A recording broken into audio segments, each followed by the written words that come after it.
Hello, everyone. Welcome to the What Should I Do Next show.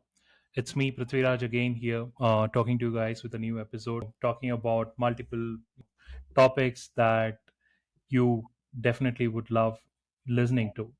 So, here's the second episode of What Should I Do Next, where we'll be discussing about careers, navigating layoffs, and how emotional decision making and bouncing back is a key factor that all of us could skill upon and advance. So I'm excited to have two incredible guests with us, Shilpa Kulshrestha and Mr. Kapil, who are renowned coaches and have been in the industry for a couple of years by now. Before we dwell into the discussion, uh, over to Shilpa. We would love to hear your personal background and experience. Thank you, Prithvi. And it's a pleasure to be on this show and to be talking to your audience. Look, I come with a corporate experience of 16 years. I've worked for companies like Deloitte, Tech Mahindra, Westpac. 16 years in the corporate, went through lots of ups and downs. And I think Kapil and I are here to add a different flavor to, you know, redundancy, layoffs, firing, whatever, different shapes and forms our career sometimes comes in between and creates problems for us. Today I work with people who are in their mid career, people who have worked for 15, 20 years in their career, and who are at that point where they feel that the job is not that exciting. It's become a little boring. And they feel that they are not working up to their potential. So those are the people with with whom I work to help them create the next big thing in their career. That's wonderful, Shilpa. Thank you so much for the introduction, and we look forward to your, added experience and your thoughts on how you yourself, have coached so many people around, to help them navigate through these difficult situations. Thank you so much for being on the show. Over to you, Kapil. Just to set the context, I'm sure Kapil has also been part of Microsoft, so I would love to have a introduction from you, Kapil. Over to Sure. you. Yeah, really glad to be here, Prithvi, and really excited to be sharing the stage with Shilpa, who I consider as my role model. Obviously, you've got to say that about your wife, otherwise you will be in a problem. So, anyways, um, look, I have worked for 22 years in corporate life with the likes of Microsoft, Cognizant. My career story is a bit different. It's not that of a rosy picture about trying, growing into corporate ladder and really finding my nirvana and those kind of thing. I did grow pretty fast. At 41, I was a director at Cognizant. I was one of the two founding members in Cognizant Australia. I built this business up. I took it to a certain level. When I won $100 million deal, really grew massively. But my career, and I yes, I did have a massive setback of getting fired from Microsoft. And I got fired from Microsoft not because there was a layoff spree or anything like that. I got fired because of performance reason, because I was actually not working properly. So that's what happens to you get fired. And the reason I'm sharing here is because you can have setbacks in life, you can have challenges in life, you can have problems in life, but if you don't stop, you could end up being a owner of a $2 million business. You could being a coach. You could end up being at a place where you feel full of life, full of energy, and full of impact. So, any which ways, to going back to my own career stories, in 2017 I was done with my corporate life. I had realized that I was a misfit. I had realized that that this was not me. It was somebody else's life, somebody else's success I was following. And so that made me result, like, quitting my job, starting this journey, really fail massively in the first year in 2018. And Shilpa joined in 2019, more than 4 years back. And since then, we have built up this business to $2 million a year. So last 4 years, we've worked with people across 16 countries. In last 3 years, I've kind of added over $8 million in their salaries. We work only with corporate professionals. We are super passionate about it.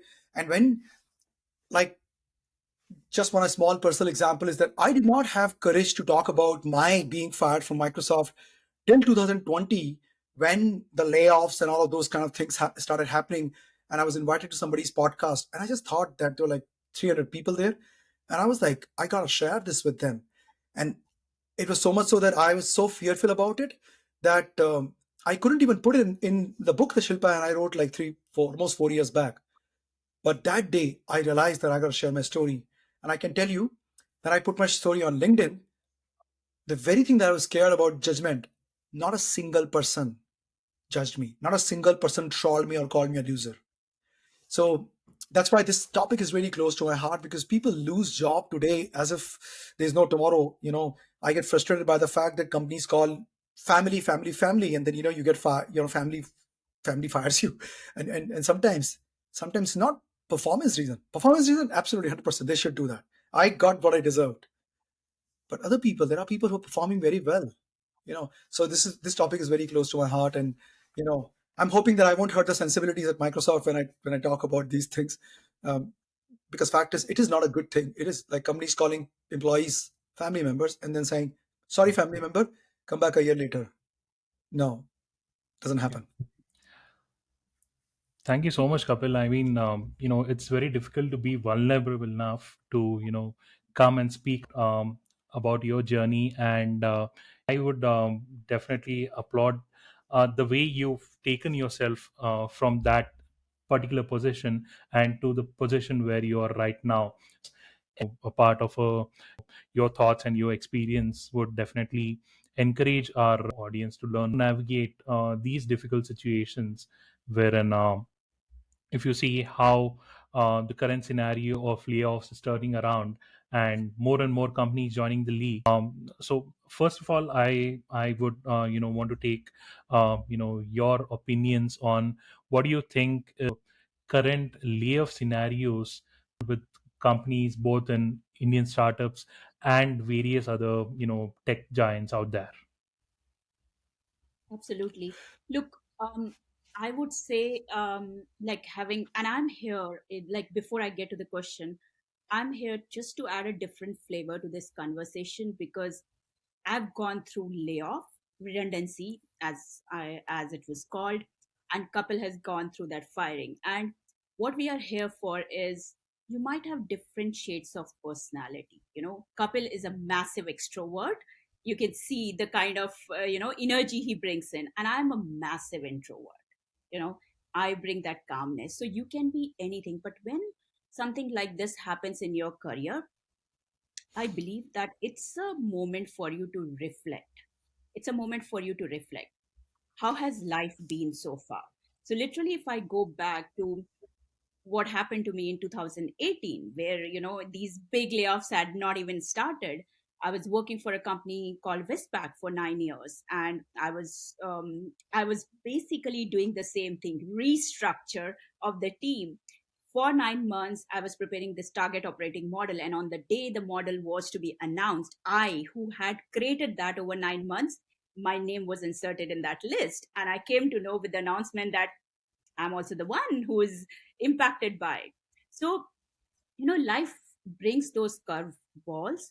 And sometimes, we need to understand that a lot of times these layoffs, it has got nothing to do with you. It is because of economic reasons. It is to cut off the cost. It is because of reorg. It can be reasons which are not relating to you. That's one thing. The second thing is it might be relating to reasons.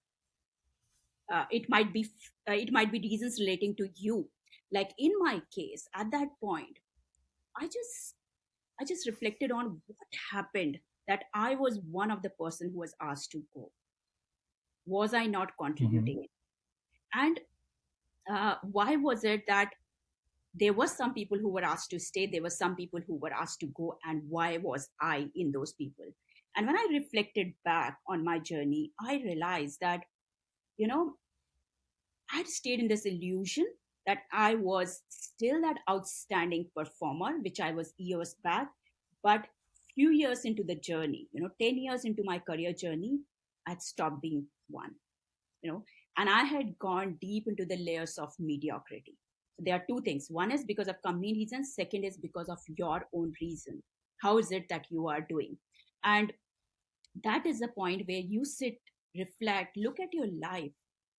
What is it that you can do differently, going forward? Mhm. What is it that you have been missing? For me personally, being an introvert, I had fallen into the trap of invisibility. So I was literally the last person in the queue. So anything that the team didn't want to do will come to me. And I just couldn't say no. And Mm-hmm. over the years, I ended up doing the task, which was literally extra, as you call it. And I was the one on the side, picking them all up and feeling, creating an artificial construct around my self worth. And one day it had to Mm-hmm. exist, and that was a day. And that day, when I realized that I was deeply wrapped into mediocrity, which is what my TEDx talk is about, I realized it is also time for me to pull up my game, because I have not been performing, what my worth is. I have not been living up to my potential. I have not been doing justice. And in a way, I mean, at least in my case, the company was right to say, we don't need you any longer. Go, you're not needed. Yeah. So it is both those things, and you need to sit back and see what Mm-hmm. is the truth in your case. Thanks, Shilpa. Thanks for sharing that. Just I want to pause here and reflect back during the situation when you faced this particular, layoff scenario. I'm sure, like you mentioned, all of us are different.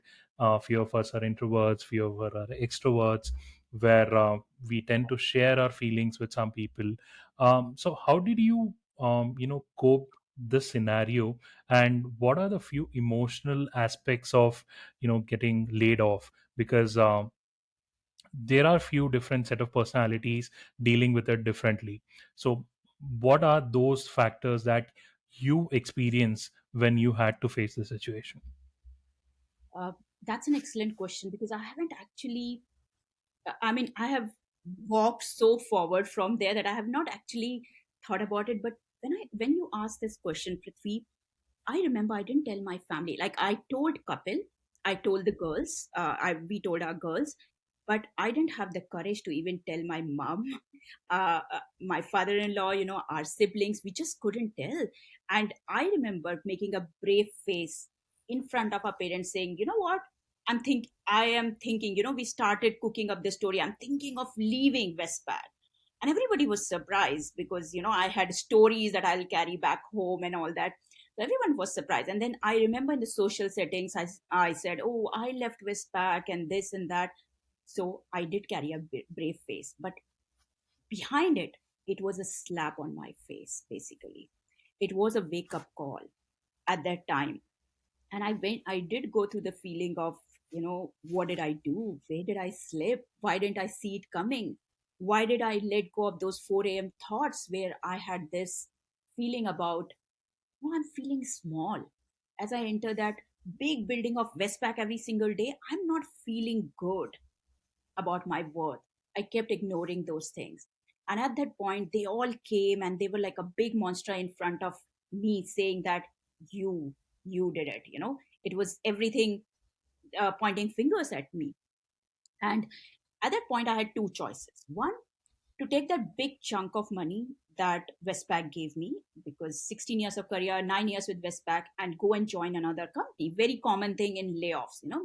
The other difficult part was to, at this point, at least at this point, to take a pause and reflect back on where did the slippage happen from my side, because that's all I can control. I cannot control, I mean, other people, companies and all that, but at least I can take a look at myself. Where is it that I could have done things differently?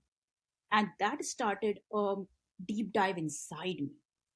And this is what I would say. I will come to it later. Maybe there's a question around it, but it started a deep dive inside me, where I started bringing myself in alignment with who I was, because I'd slipped from there. I'd gone out of alignment. I was no longer that school topper, national level ranker, the one who had started with 5 amazing degrees. All that pride, all that ego was badly trampled at that point of time. So I had to literally put myself back, find my missing pieces, reconstruct myself. That is where I Mhm. found my true strength. So I believe sometimes these things are a wake up call for us.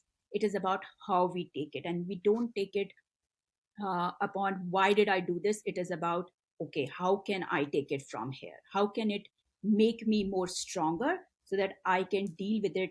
And also, like we are doing today, give power to the other people who are dealing with, who will deal with this tomorrow.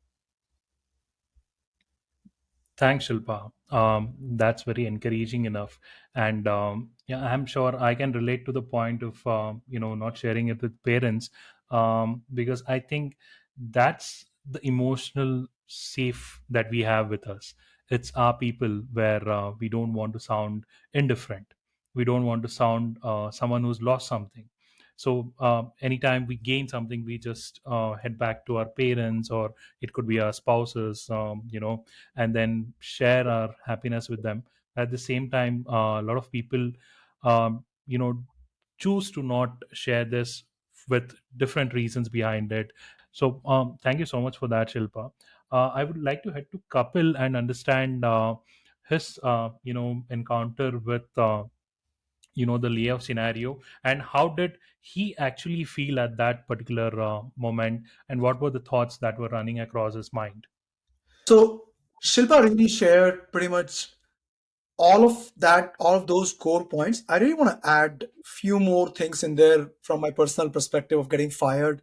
And as I said, when I got fired, it was for purely for performance reason. There was no layoff and there was nothing happening. There was no redundancy. It was purely for performance reason. Whatever it is, the first thing that happens is a guilt that why it happened to me, what did I do wrong? And you start beating yourself up. So, we talk about human beings judging other people. I think we are actually the biggest critique of ourselves. Number one, other people's mistake we can forgive, but our mistakes we can't, because somehow we we actually judge other people with relatively lower standard and us with way too high standard. So that's first thing that happens, which is again my message about don't do that. Like, you're human, things go wrong. That's just one expression of your life. That's not success or failure. Failure is a part of life. So, some kind of a gyan thing about it, that just don't take it personally, number one. Because nobody else out there in the world can define how good or bad you are. They're rewarding, or they are punishing a behavior, a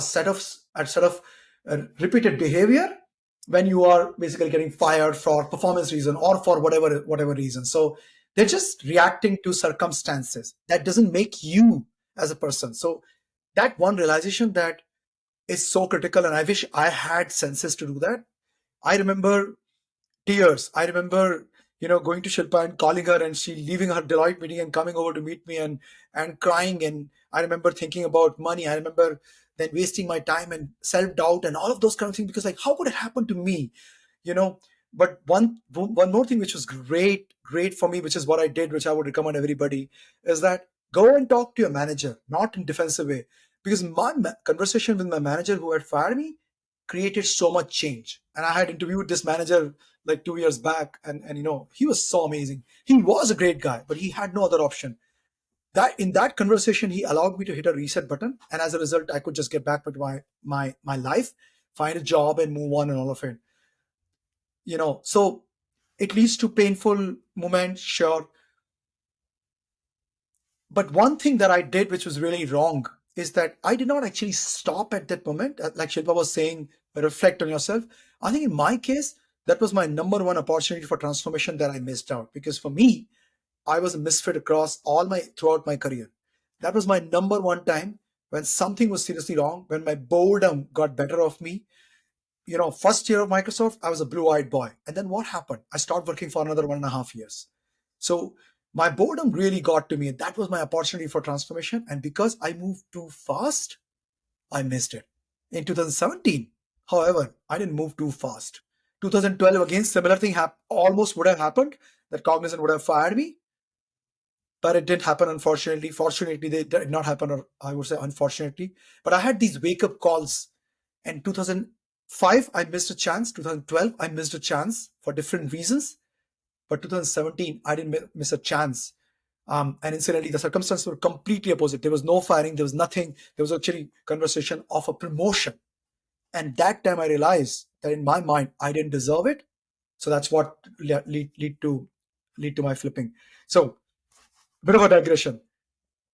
But this is my message, that things will go wrong.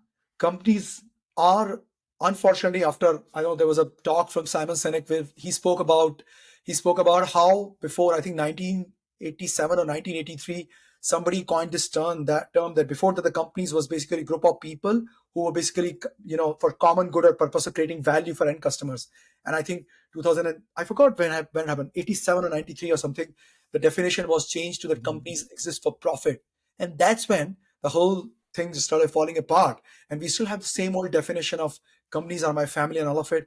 Companies are not your family. You have an exchange of value relationship. Doesn't mean you don't add value to a company and be negative about it. You have a relationship of exchanging value with a company. Give tremendous amount of value, and that's about it. And you get tremendous amount of value back. That is one part, right? So second part I want to also touch upon, which Shilpa touched upon about, is that when you were talking about it, that you don't tell your friends and family. I want to just put it out that when you make yourself vulnerable, you actually you may think that you open the door for other people to attack you, but then if I make myself, my soul naked, my soul visible, then who can attack me? Because it's all visible. What are you going to say to me that I'm not already talking about?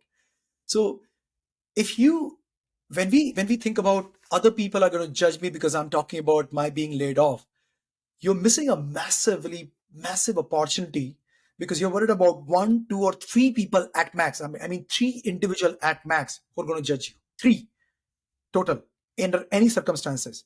You're fired. You've lost all of money.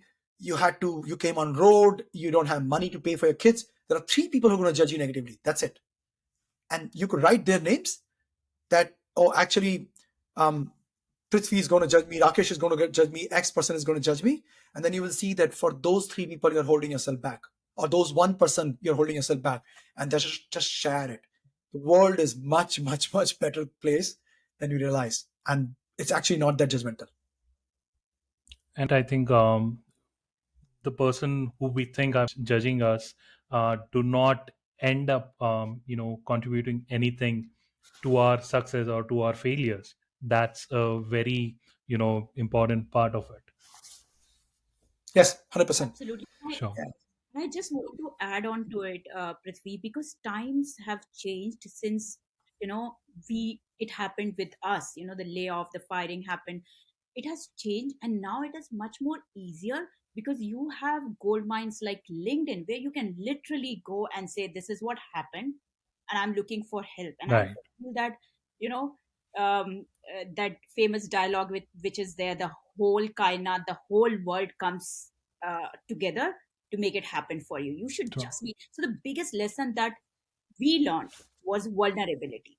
If you can just be vulnerable and you can stand tall there, okay, this happened, what from here? I've got these strengths, I've got this experience. There are again people who are, if you are the right kind of person, if you are still standing tall, not because of false ego, but with all your vulnerability, because this is a time when you have shed all your masks, all your cloaks with which you have been walking probably in those years, Right. and you're at your best at this point of time, people will be there to catch you, I mean to take you with open arms in better things. Much better things are coming your way. Truly, truly, Shirpa.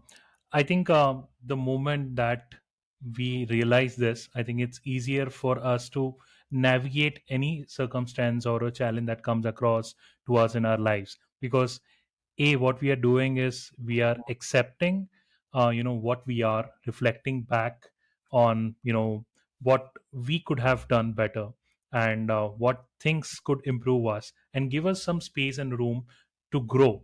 I think that's what majorly these layoffs could help us understand and bring us a positive aspect to that. So I think completely agree on Kapil's part that neglecting the minor setbacks on what people might think, what people judge about me, rather than focusing on opening yourself up and looking up for the opportunities that are around us, which we might completely miss on being in a closed room or a closed environment in our own minds. So I think that's something that also helps majorly during these times. So talking about the current scenarios, Shilpa. I think. Uh, what is your take on how the future of employment and the way career could be, envisioned for a person? Because during the layoffs and all of these situations that people have to face, what do you think a career would substitute in the long run for people? Yeah. So it is these are the times when we can literally redesign our careers, based on our strengths. I would say this is a second chance given at this point. What is happening in the world, the future with the AI and technology and all those things, we don't know what it is bringing. But if you can figure out what is it that you are really good at, so it is not about a very big area, but a small area which you can make your niche. And if you can start experimenting with that area, that is where real gold is, I would say.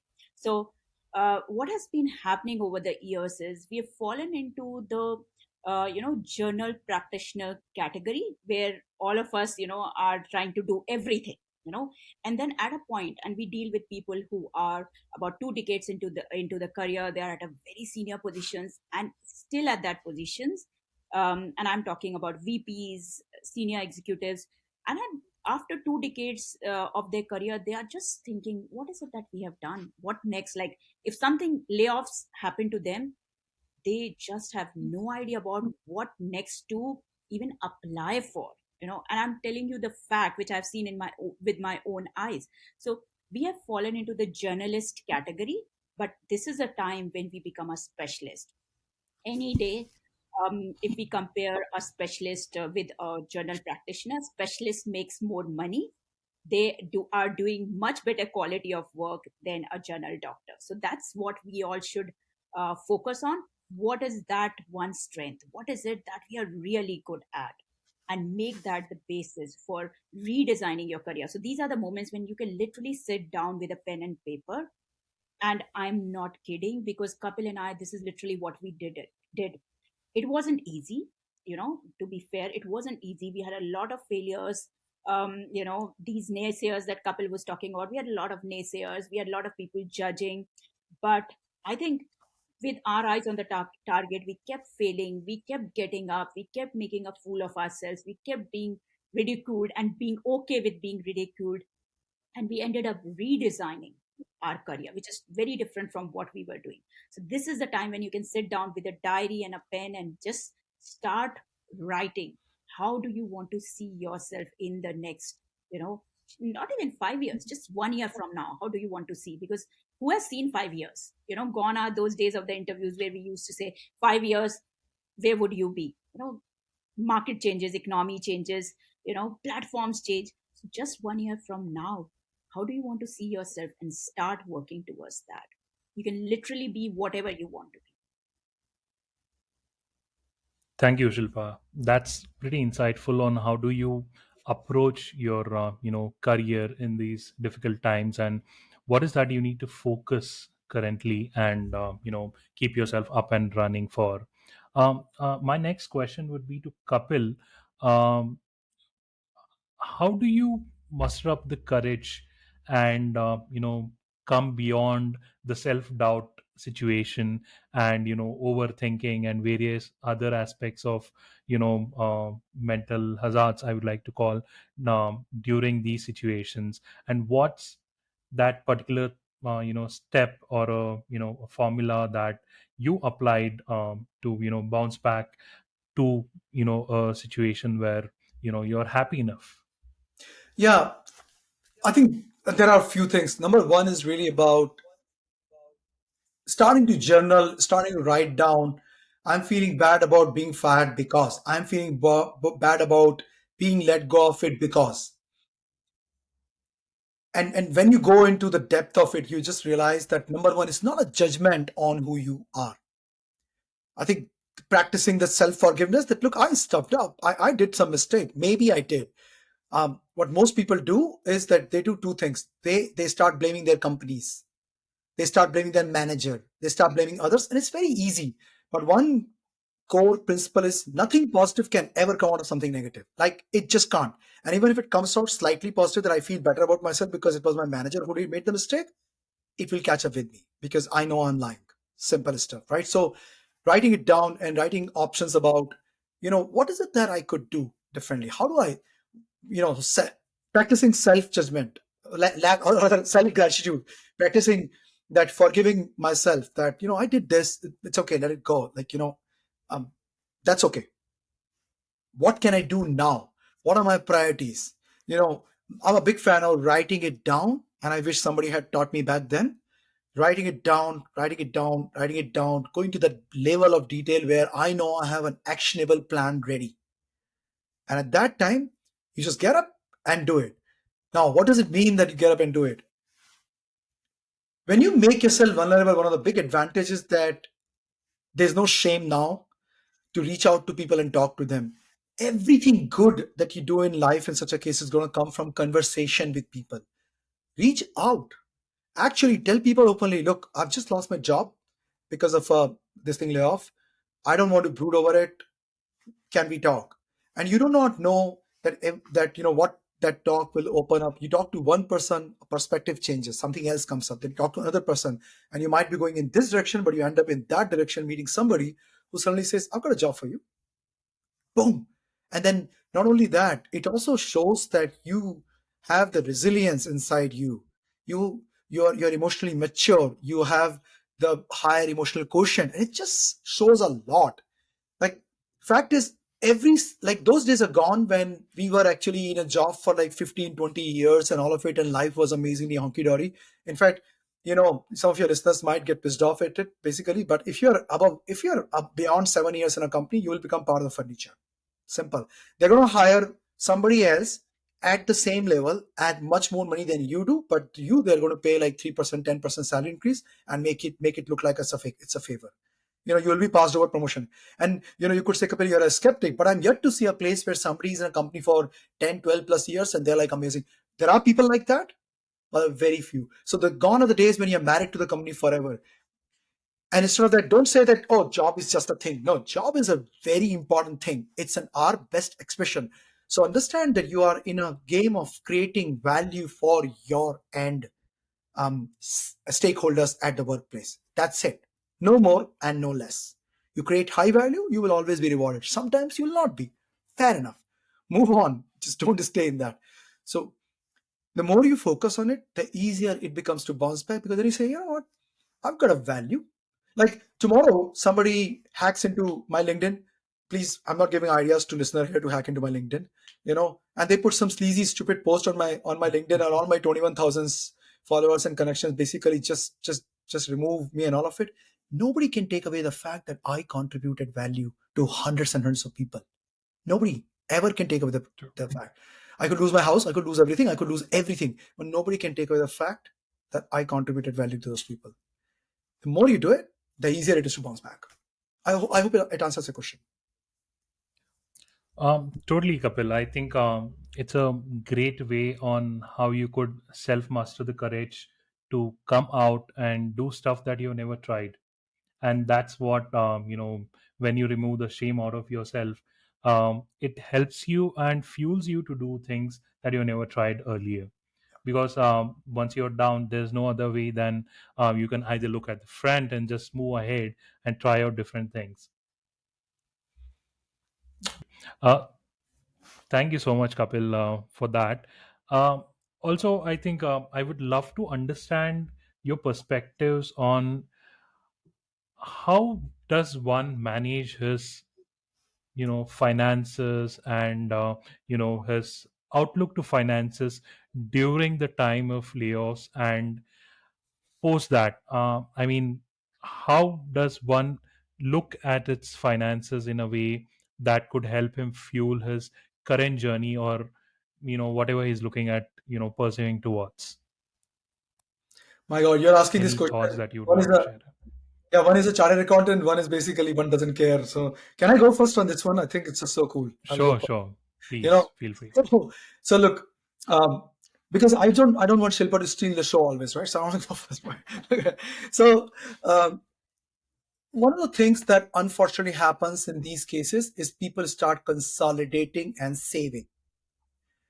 But unfortunately, in that entire process, they pass a message to the universe, to the energy, to the gods, to whatever they believe in, is that my life, my dream, my ambition is secondary to my circumstances. And they become more like a victim to their circumstances. I think this is not, when things are going wrong, that's not a time to go small. That's a time to be louder, be bigger, be much more than who you were. That's the very time most people basically shrink down and become smaller and hide themselves. Like, oh my gosh, I should not speak anything, otherwise I'll get laid off. Sure, of course, if you don't speak in meetings, you will eventually get laid off. But and you're manifesting the reality by being in that way. Oh, I have just been laid off. Let me just save all my money. And then you know what they do? They do not invest the right coach, right program, right skills, right whatever it is. And because they're saving for a rainy day, the rainy day is forever. Now, like the thing that got Shilpa and us out of the financial quagmire that we were into was investing on ourselves. It's basically going crazy with that. It's going out and talking to people, traveling the world. It's like if you look at it, I came to Australia in 2009. It was GFC. And 2008 when they started. And sending a non-billable resource to Australia, it was a big deal. Why do companies do that and individuals don't? Why is that company has a plan and individuals don't have any plan? Why is it that our career is so much in the request response mode? Or why is it that we are such a big victim to our managers and suppose it all those organization politics, which becomes a forever present stone to throw my this thing and saying that's responsible, you're responsible, you're responsible. Why? You know, because it's just convenient. And same thing, I become smaller when things are going wrong because I think somehow I will get by my current crisis. That's not what life is. Life is not about somebody smashing me and falling into the river and then somehow coming out of it and somebody again is smashing me. Life is about being able to get out of the river at my own whim and survey the scene and powerfully submerge into it when I want to. So please don't make yourself small. Please don't make yourself don't engineer smallness. When somebody says you're too loud, get louder. Thanks for that advice, Kapil. I think that's much needed because when you're in these situations, you tend to, think alike with what the people around you think and how the flow is going on, and you just think, why should I not just go with the flow? Rather, I think surpassing it and going on the opposite direction, like you mentioned, go big and give your best to do the thing that you're doing, and what you plan could give you better results. I would love to hear your perspective, Shilpa, on that as well. Absolutely, Prithvi. This is my favorite question because we have dealt with it. And we did screw up on a lot of things, but we did take right decisions on others. And coming from a lower middle class family, my tendency has always been, so when Kapil was saying you play small, you save, I was thinking that he's talking about the previous me, because this is who I was. Saving was what we were taught in the childhood. Save, because life can go wrong. And when something goes wrong, we hold on to that money and we say, this is for the future.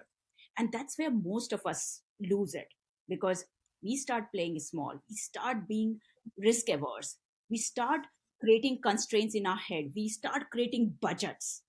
But life is not, a powerful life is not created out of a budget, right? It is about looking beyond those constraints, looking beyond those finances at your possibilities. And those possibilities will not actually become a reality unless you look beyond it.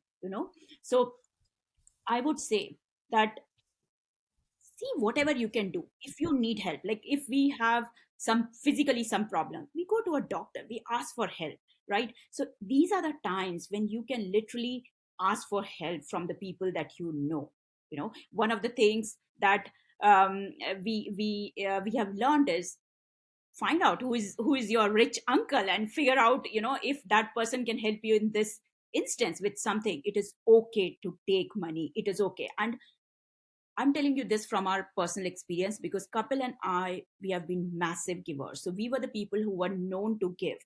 And when this happened with us in 2018, 2019, a lot of things happened, but we just to cut the long story short, we went broke. And at that time, we could have just, both of us not working, both of us out of the job, we starting our coaching journey, not having clients, not knowing what to do to make money, making peanut money. It was easy for us to keep playing small, but that small game would have continued for a long time. But we decided that, we're not gonna stay in this. So we did a lot of things. We asked the bank for help, for hardship allowance. We asked friends for loans, because we knew that we needed that money to invest in ourselves so that we can become capable enough to play a powerful game in life. We did that. And you would be surprised, there were some structural changes that we did at home. We created wall inside our living room, right in the middle of our living room, when there was literally nothing. We became broke. There were $563 in our bank. We didn't know how to deal with the next month's bill. We got up one morning and we created a wall in the middle of the living room, and we gave our portion of the house on Airbnb so that it can feed us grocery from the back strengths of the vegetable stores, those 2 3 days old vegetables. That is what our family fed on, because we knew that we need to look beyond this, and we need to continue investing in our own capabilities, in our competencies, so that we can get the certainty, we can get the courage that we are and the competency that we are looking for. So what we would suggest is, in your life, whenever this happens, this is definitely not a time to engineer any more smallness in your life. It is your opportunity. Again, I would repeat, it's your second chance to go big. And do not let constraints rule your future.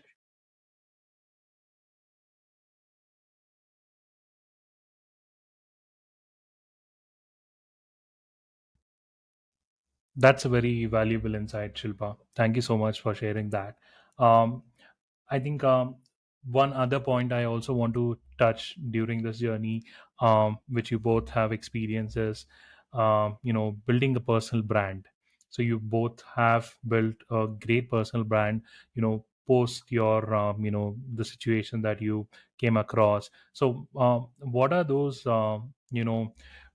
markers that you give to our audience where they could learn how to build these personal branding and understand the power of networking and gain insights and leverage the resources out there like LinkedIn or any other platform? Absolutely. So, first thing that I would say is vulnerability. That is really important. And somehow, the word brand is getting a negative connotation, even though we started with a positive one. But it's about placing yourself out there in the market, because you cannot hide any longer. I learned it. An introvert like me, even though I'm shy, even though I fumble for words, even though I speak less, I cannot be in my hiding place. You need to get out for the rest of the world to see what is it that you bring to the table. The first thing is vulnerability. You know, Introversion became my massive strength. Something which was my weakness all my life, it became my massive strength. It became my massive niche, I would say. So be vulnerable. That's the first thing. Secondly, look at the goal that you want to achieve. Is it getting a job? Is it to get promoted? Is it to simply to get visibility? Is it to step into leadership? Is it to become an entrepreneur? What is your goal? And based on that, start sharing little things. You can start very small. You can start with simply sharing a quote, and then once you become comfortable, because I know the first thing is, no, I haven't shared anything and I'm really scared. So take a quote which somebody else has said, put it out there and just add one line to it. That's how you can start. And then slowly, as you do it over maybe a week or two, then you start adding some more things, and you start seeing things in your feed. You start writing short posts, then you start doing long post. If videos are your thing, just like Kapil is really good at videos. For me, I love to write because I'm a writer. That's my thing. But for Kapil, if you ask him something, he'll literally take a phone and he will say, in 30 seconds, he will come up with something amazing. That's his strength. So whatever your strength is, put yourself out there in that form. And before you realize, your brand or your visibility will be created. So it's not that big a game. It is more about the rules are vulnerability, and the second rule is consistency. It is not about the one who is the most intelligent. It is not about the one who is the loudest. It is not about any personality type. It is all about consistency. Consistency doesn't mean that you have to post every day. Pick up your own rhythm. If it is once a week, once a week. If it once in 2 weeks, once in 2 weeks, but stick to that rhythm. That's what I would say. I think that's a powerful point there, Shilpa. Specifically, starting is a really tough task. People don't put their first step out there. You could try out writing or creating videos, whichever you're comfortable on. So thanks for that. Um, Kapil, coming back to you, I'm sure you have 21K plus followers on LinkedIn. So if you could tell us the trick that you used to build this, that would be great help for us audience. Yeah, copy Shilpa. No, that too. But look, thing is that most people use their network when they need it, and that's not what network is. A network is a place where you contribute a lot more, so that when you reach out and you want something, you get it. Fact is, a lot of people basically say, "I need a job. Can you give it to me?" And this is something which I have discovered. Like, we've discovered through this our engagement with people, that if you reach out to your entire network, let's say, of those people, you probably know like 50 or 100 together at max. That itself is a very big number. It's likely that three people will ever respond positively. Remaining people would be too shameful. Ah, should I? Would I? And I don't care. Three people, like less than 6% people will respond. And if you're reaching out to everybody with like that, remaining people, you're just burning out completely. So two things. A, do not reach out to people for jobs help. Please don't do that. Unless you're saying, I've been made redundant, put a public post out, you will have support of unknown people, that forwarding for wider reach kind of thing, and your jobs will come in your way.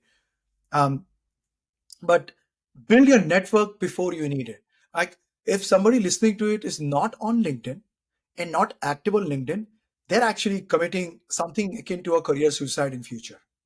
And it's as harsh a statement sounds, it is really, really a career suicide. If you think, oh, suddenly I'll go to LinkedIn and I'll reach out to these people and I'll ask for a job and someone will give it to me. No. Fact is, 85% jobs do not ever get advertised. 15% jobs typically get advertised. How do you tap into the jobs which are not advertised?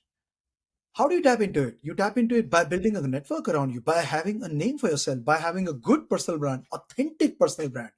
Not like, I need to have a brand like A, B, C, or be like this, be like this person. No, whatever I share, I share. If I'm passionate about, cloud computing, I should share about cloud computing, but I can't pretend that I'm passionate about cloud computing because people will see through it. So know what you want and then connect with those people, and do not ask for a job, please. Build connection. Put comment on their content if you like it. If you don't like it, don't. Otherwise, people like, we have this thing that human being can smell a rat from a distance. They smell a sleazy guy from a distance, and they don't know why they are not preferring that guy, but they can smell that from a distance, and that's when they don't engage with you. Like Shilpa and I, we have this, like, Shilpa has much more. Shilpa has like 25,000 followers or something, and she writes much better quality content than I do. She really takes time and she loves it. I take 5 minutes to just write something, and I just want to share my opinion and I put it in, right? And sometimes I'm pretty brutal about this. Shilpa is like, really, she's thinking for stakeholders. She's thinking, what is it that they need, and what is it that inside? She's like really, really good at that. Uh, and so we have different style. And if I try to follow her style, I will actually fumble and people will just see this. And I tried, by the way, and I failed. I did try to follow. So be yourself, be authentic, put yourself out there. And it's not about number of likes, not about that. It's about engagement. LinkedIn is that beautiful platform. Give 100 unit of work, one will come back to you, and that's about it. I think that's a great point of advice again, Kapil.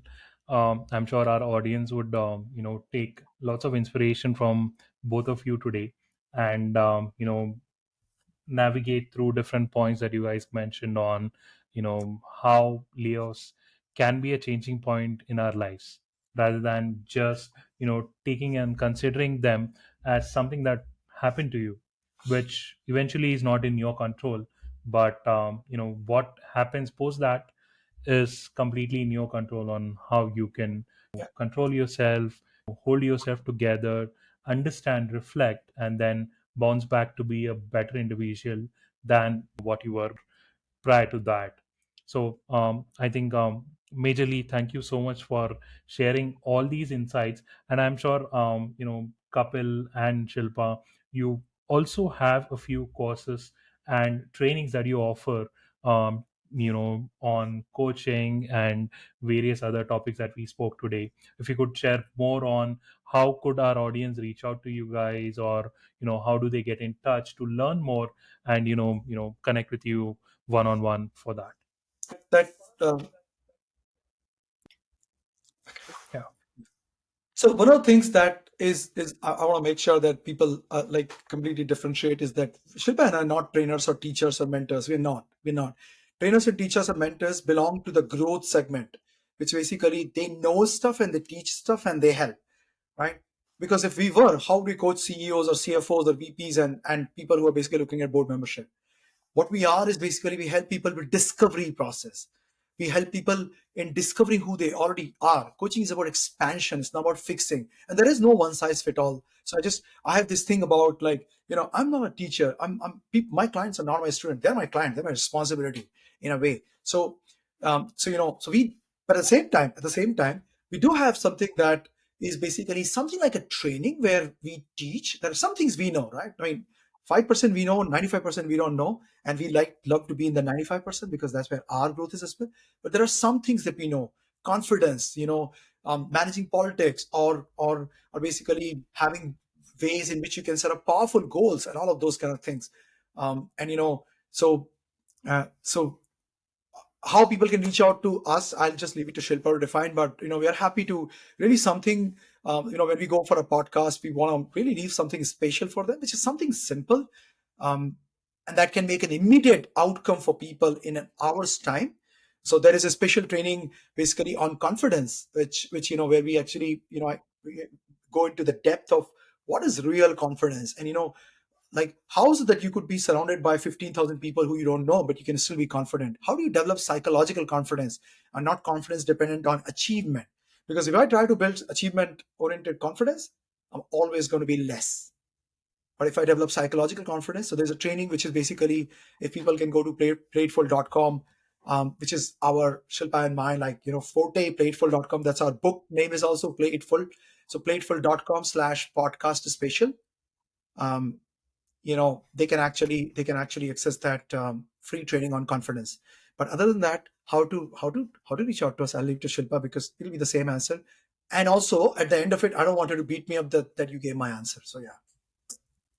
That's fine. So that's pretty much it, Prithvi. Like, what we do is, like, when layoffs happen or somebody's at that point in their career when they are assessing, where do I stand, and is it where I'm supposed to be, or where I would love to be. At that point, we work with those people who are in their mid career to figure out the unknown zone, the zone that they have never explored, their blind spots, because they just don't know what they are, and they have just been working on their growth in a busy manner. Project from one project to another, from one manager to another, one company to another. We enable them to take that pause and to dig deep into that unknown zone. That is where not growth, but transformation comes. They go through a massive identity shift where everything changes. That is where jobs walk to them. That is where they get promoted. And many times, it's out of turn promotions in 3 to 5 months. That is where double their salaries, sometimes reaching, uh, you know, 150%, 300% of their salaries in a very short period of months. you know that's where it happens. So the best way to reach out to us is, I would say, LinkedIn is our most authentic home. I feel the websites don't do that much justice as LinkedIn, because they are real people there. They are real faces, real designations. So just send us a message on LinkedIn. Us or our team will take a look at it, and but you will definitely get a response from us. So search Shilpa Kulshreshtha, Kapil Kulshreshtha, and you'll find it. Easiest way to get to us. Thank you so much, Shilpa and Kapil, for that. And we'll have the links shared in the description as well, and the website as well mentioned, so that you guys could have a chat with them and get to know more. And if you need any help, I think definitely both of them are there with just a click around on LinkedIn. So thank you so much for sharing that. Just to conclude on the conversation that we had, you kind of shared really intriguing sort of experiences that you went through in your life, and there have been situations where you have coped with emotional intelligence, where you took that step forward, which might not seem to be possible when you were the older self that you might have been. So that's something that our audience could take as an example, learn through, and muster that courage up to be different, and not being afraid of being indifferent from the crowd, and learning towards how they could take this forward and grow themselves in a manner that would help them be better individuals. Um, yeah, thanks for sharing the insights on how to build your personal brand. How do you stop overthinking, muster up that courage, and be yourself, and go beyond and build a network, and then take a conversation ahead with people that you don't know on LinkedIn, and then rather than just sharing and asking for jobs, you could also connect, build those connections, and redefine and rediscover yourself in a way that would empower you to be better individuals. So thank you so much for that. I would love to give a chance for Kapil and Shilpa to add their closing thoughts on this as well. I would just say that, just because time is difficult for you, just because there has been a layoff, just because there has been a redundancy, don't think that you are less. Do not come uh, from a state of desperation, because desperation doesn't sit well with the world. People want to deal with powerful people, and you are powerful. Just because something is there right now, a problem in front of you, doesn't make you less powerful. And these are the moments. These are the moments when you are writing the story of your life. I'm telling you, tomorrow this will be the time when you will harp on and you will put on LinkedIn that this is what I did. So basically, you're writing those chapters right now. It may be difficult. I understand, having gone through it. Like when I look back at our life, what we were doing, it was difficult, but today they are our strongest pages, strongest chapters in our life. That's what you are dealing with right now. So put in everything, every ounce of what you have, leverage all the network that you have, add value. It is not about, taking from the network, it is adding value. You will get multiple times in return. And just keep moving because you are powerful. Yeah, I want to add that few things, which is basically you're not your past. I was slated for failure from every single aspect of my life. I was fat. I was upset. I was looking for, always looking for something else. Um, Pretty much every job when the day I resigned is the day they asked me to go. So I was slated for failure, but I did not fail. So you're not your past. You can always build it. That's one. And second is that at the time when going is tough, you're actually building mental muscles. Because when the time is, and at that time it might look like very hard work, but tomorrow when something else goes wrong, as it will, you'll be able to easily lift those weights. So life will never ever be in a place where no more challenges, man. I'm happy and that's about it, because that's a pretty boring story. In our life also there are going to be challenges, and challenges which will probably break our back, but it'll always bounce back because we are building muscles right at this very minute, as we're going through the hardship, as we are evolving, as we're changing, and that's what you're doing. So these tough times, if you're being laid off or you're being asked and all of it, don't make it about your life. So you're not your past. You're building your muscles. And my final message is basically is that in the scheme of things, how much does a job layoff matters really? 10 years later, Will it really matter?